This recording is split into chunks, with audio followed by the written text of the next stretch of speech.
saying about you, Jerusalem, if the mother is bad, so is her daughter. Oftentimes you will have people say the apple don't fall far from the tree. It means now what you are seeing in the child, it is seen in the mother. If the father was an alcoholic, well, there is a possibility the same thing flows in the life of that child.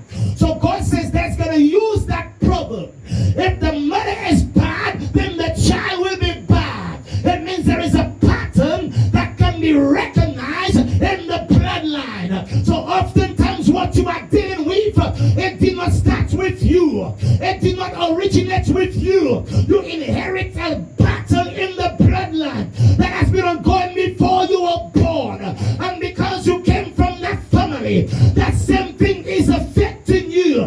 That is why we don't want our children to marry to any type of person, because there are patterns you are aware of, and you do not want your child to marry that person. And sometimes you don't understand that. And after they get married, then you recognize the same thing you were warning them about. Now it's mommy, daddy, because you know the pattern very well.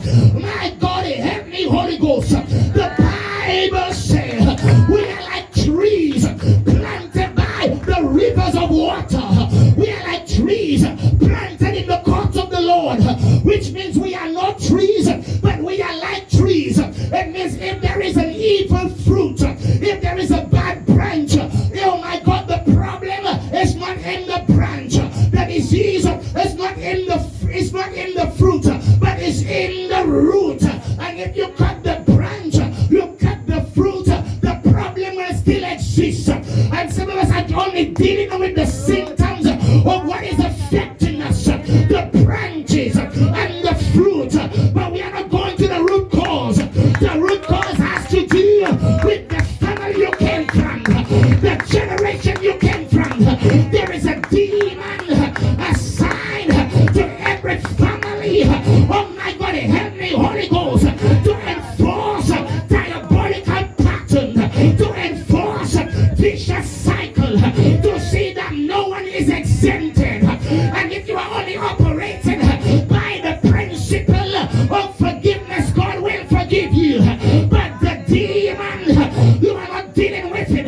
You are not confronting those demons. That's why Jesus said, behold, I give you power, not just to an apostle, not just to a pastor, not just to a prophet, not just to an evangelist, but to those that believe in my name. How many believers we have here